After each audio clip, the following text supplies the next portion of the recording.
मिथिला राज्य के रहने वाले गोनू झा, जो जाति से तो ब्राह्मण थे परंतु खेती बाड़ी करके अपना गुजारा करते थे। उन्हीं के गांव में घुरिया नाम का एक आदमी था। असल में घुरिया एक चोर उचक्कों की प्रवृत्ति का आदमी था। मेहनत से जी चुराने वाले घुरिया ने गांव के 8-10 आदमियों को अपने साथ इस गलत राह पर डाल दिया था।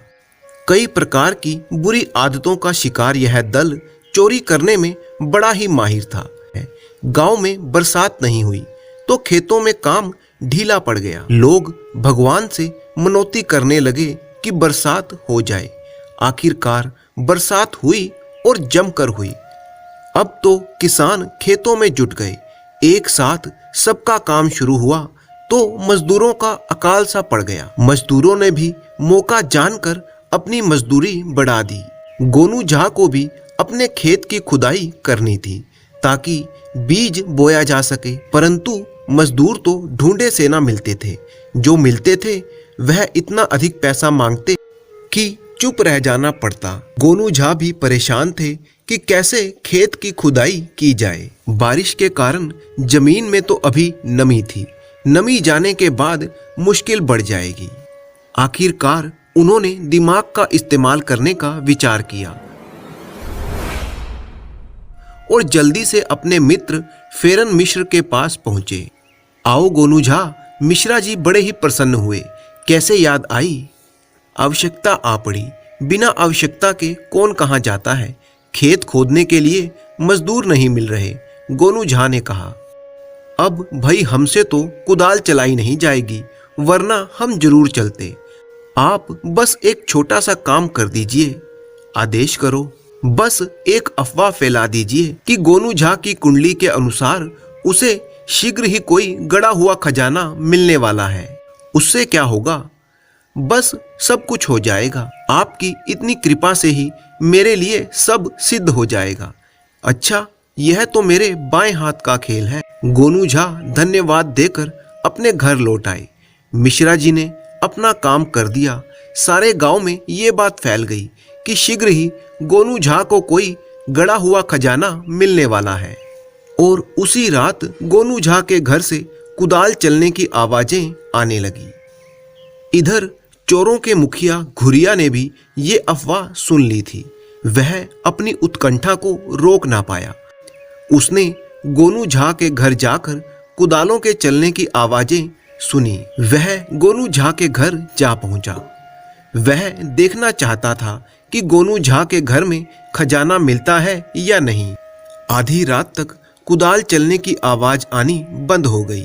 घर के अंदर गोनू झा की पत्नी ने कहा, आप क्या कर रहे हैं? गोनू झा ने कहा, खजाना ढूंढ रहा हूं। सारा घर खोद लिया पर कुछ नहीं मिला। गोनू झा की हांफती हुई आवाज आई कि मिश्रा जी झूठ नहीं बोलते, खजाना तो अवश्य ही है, पर कहां पर है? घर में तो नहीं है। पत्नी बोली, हो सकता है खेतों में हो। ये अब बात मेरी समझ में आई। मेरी माँ भी कहती थी कि हमारे खेत सोने की खान है। अब कल से मैं वहीं पर 20 मजदूर लगा दूंगा। देख लेना, जल्दी ही खजाना हमारे हाथ लग जाएगा। तो अब तुम आराम करो, घर तो आपने सारा खोद ही दिया है। ठीक है, सवेरे से काम शुरू करता हूँ। इधर घर के बाहर छुपा हुआ घुरिया चोर ये सब बातें सुन रहा था। घुरिया चोर समझ गया कि गोनू झा थक जाने के कारण अभी खेत नहीं खोद पाएगा, वरना वह खजाना आज ही निकालने के लिए तैयार था। आधी रात हो चुकी थी। घुरिया सीधा अपने मित्रों के पास पहुंचा और उन्हें जगाया और बोला, आज बड़े माल की खबर है और तुम सो रहे हो। गोनू झा खजाना खोद रहा था। मिश्रा जी ने बताया है तो झूठ तो नहीं होगा। गोनू झा बड़ा ही चतुर आदमी है। वह आज अपने घर को खोद रहा है। बिना किसी कारण के तो वह घर को खोदने वाला नहीं था। यह बात है, वह बड़ा होशियार आदमी है। उसे घर में खजाना नहीं मिला।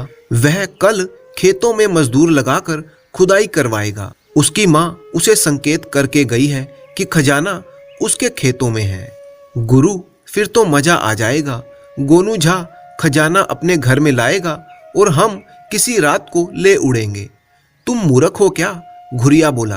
हमें आज बल्कि अभी उस खजाने को हड़पना होगा। सभी लोग अपने अपने कुदाल लेकर आ जाओ, मेरे साथ चलो। अभी रात का एक पहर बाकी है। हम 8 लोग हैं। जब तक गोनू झा जागकर खेतों में पहुंचेगा तब तक हम माल बटोर लेंगे। और उसी समय चोर मंडली अपने अपने घरों से कुदाल लेकर आ गई और पहुंच गई गोनू झा के खेतों पर। सभी चोर मिलकर खुदाई करने लगे। एक ने कहा तू यहां खोद, तो दूसरे ने कहा तू वहां खोद। पांव फटने तक गोनू झा का सारा खेत खुदा पड़ा था। चोर मंडली इतनी मेहनत करके पस्त हो चुकी थी। एक चोर ने कहा गुरु कुछ भी हाथ नहीं लगा। घुरिया ने पस्त भाव से कहा हाँ यार, खजाना तो मिला नहीं, लगता है और ज्यादा गहरा है। तभी एक ने कहा गुरु चलो यहां से, कोई आ रहा है। घुरिया ने देखा गांव की तरफ से कोई आ रहा था। वह गोनू झा ही होगा, चैन से सोया ना होगा। भागो सब यहां से। थके हारे चोर सब भाग लिए। आने वाला वह आदमी गोनू झा ही थे। उन्होंने चोरों को भागते हुए देख लिया था। गोनू झा मुस्कुराए। वह खेतों पर पहुंचे तो देखा कि उनकी तरकीब काम कर गई। खेत बिजाई के लिए तैयार हो गया था। उन्होंने घर जाकर अपनी पत्नी को सारा किस्सा कह सुनाया तो वह हंस हंस कर लोटपोट हो गई कि उसके पति ने मुफ्त के मजदूरों से कैसे काम करा लिया था। असल में खेतों में कोई खजाना नहीं दबा था। गोनू झा ने जानबूझकर ये अफवाह फैलाकर अपना काम करवा लिया।